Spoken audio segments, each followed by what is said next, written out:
So today I want to talk about the greatest team in NFL history. Now, you may be asking yourself, I wonder who he's referring to. Could he be referring to the 1985 Bears, who had probably the greatest defense in NFL history? Could he be referring to the 1972 Miami Dolphins, who were the only undefeated Super Bowl champions in history, who, yes, I know, played a super easy schedule that year, but undefeated is undefeated? Could I be referring to the 2007 New England Patriots, who put together the most impressive regular season in NFL history before choking in the Super Bowl? Or maybe I'm talking about one of those 1970s Steel Curtain teams, or Joe Montana's 49ers teams from the 80s. Those are all great teams, fantastic choices, but no. Today, I'm not here to talk about a great team. I'm here to talk about the greatest team in NFL history. Today, I want to talk about the 1962 Green Bay Packers. So, everybody remembers the great Packers dynasty of the 1960s, how they won 5 championships in 7 years. Now, everybody always remembers the last 2 of those 5 championships because the last 2 of those championships were the first 2 Super Bowls in which they absolutely wiped the floor with the AFL champions in both of those years. But what people don't always remember is that by those 2 Super Bowls, they were kind of on the downside of their dynasty. Most of their players were kind of over the hill by that point. No. The best Packers teams of that dynasty were in the early 60s. So some background for the Packers dynasty. In 1959, the Green Bay Packers hired Vince Lombardi to be their head coach. Now, when they hired Lombardi, they were coming off of a 1-win season the previous year and hadn't had a winning season in over a decade. Well, Lombardi fixed that immediately. In 1959, they had a winning season, just barely, but they did have a winning season. They were 7-5. So they went from 1-11 to 7-5 in 1 year in Lombardi's first season. His second year, 1960, they took another huge leap forward. They went 10-4, got all the way to the championship game that year, which they just lost in heartbreaking fashion. They were down by 4 points at the end of the game, and they were driving down for what would have been the game-winning score. But then their star running back, Jim Taylor, after catching a pass at the 9-yard line, wasn't able to get out of bounds. And by the time they get up to the line to try to spike it, the clock ran out. So that they come up short in the championship game by 9 yards. And I know there's a story that we don't know if it's true, where Vince Lombardi after that game is said to have, bent down and picked up a pinch of dirt and grass and chewed on it. And someone asks him what he's doing, and he says, I'm trying to remember what losing tastes like so I can make sure not to do it again. That story is probably not true, but, it's a fun story to tell. So 1961, they rectify this and they take another step forward and they win Lombardi's first title. They get back to the championship game, and this time they leave no doubt. They beat the Giants 37-0 in the championship game that year. So in 1962, which is the year I want to focus on, in 1962 they come back as defending champions. And that year, the 1962 Green Bay Packers, the defending champs, make an absolute wreck of the NFL. They just absolutely wreck the league. They finish the season with 13 wins and 1 loss, and then they win the title game against the Giants for the second year in a row. But I want to talk about those 13 wins. In those 13 wins, they had an average margin of victory of 21.6 points. Let me say that again. Their average margin of victory was more than 3 touchdowns. They only had 3 one-possession games the entire season. They had 4 games where they won by more than 30. And the worst part of this is that it didn't even matter where you played this team, because their home wins were by an average of 21.1 points a game, and their road wins were by 21.8 points a game. So home field advantage doesn't do anything for you. They're going to smoke you on your own home turf. So the Packers basically just blew everybody's doors off all season. Now, I know what you're probably thinking. It's like I said, they're 13 wins. There was 1 loss in there. What happened in that 1 loss? Well, let's talk about that 1 loss. Their 1 loss that season was on the road in Detroit on Thanksgiving. Now, that year, 1962, the Detroit Lions were the second best team in the league.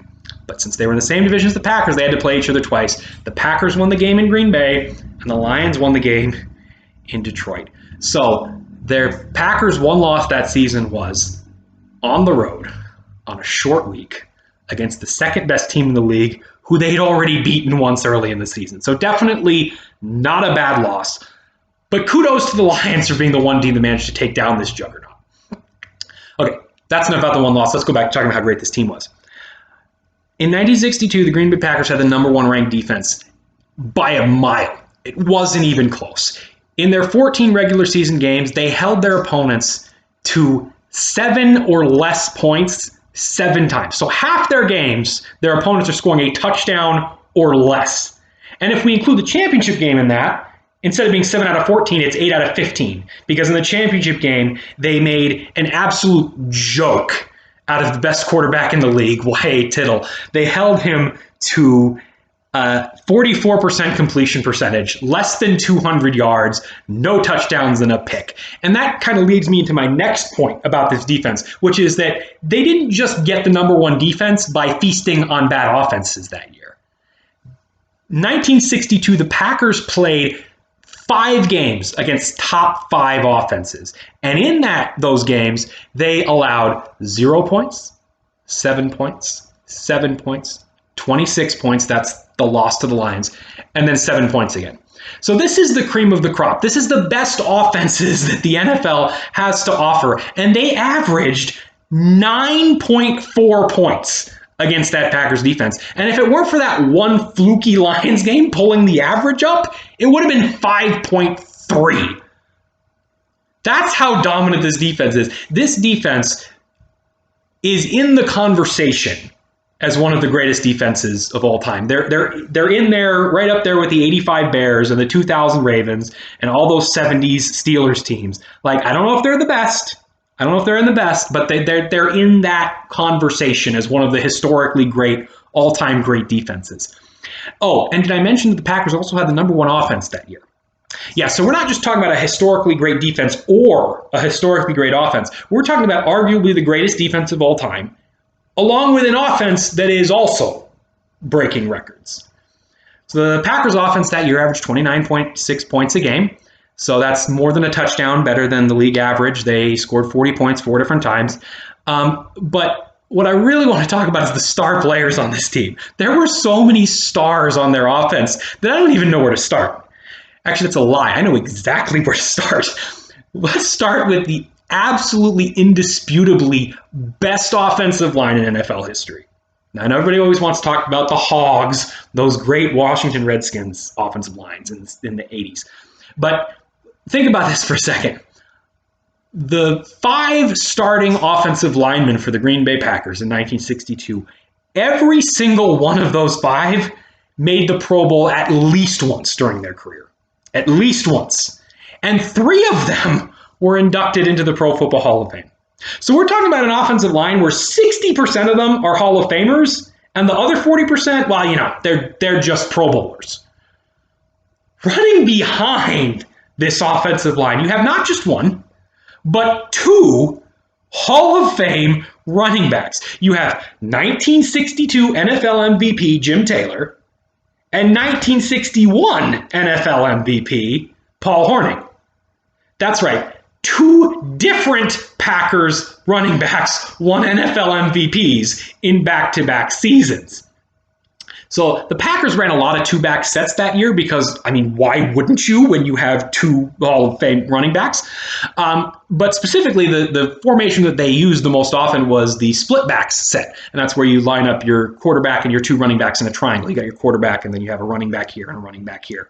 And the reason they were able to use that formation so effectively is because both Taylor and Hornung were not only world-class ball carriers, they were also top-notch blockers. So on any given play, the defense didn't know which one of these NFL MVP running backs was going to take the handoff and which one was going to come flying through the line as the lead blocker, because they were both equally good at both.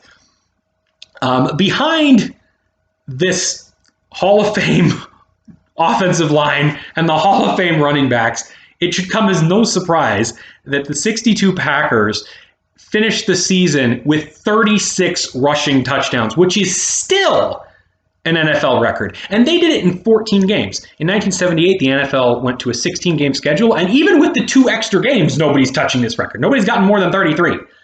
So this is a record that still stands. So yeah, so we got 3 Hall of Fame offensive linemen, and we got 2 Hall of Fame running backs. I feel like I'm missing something here. Oh yeah, that's right, Hall of Fame quarterback Bart Starr.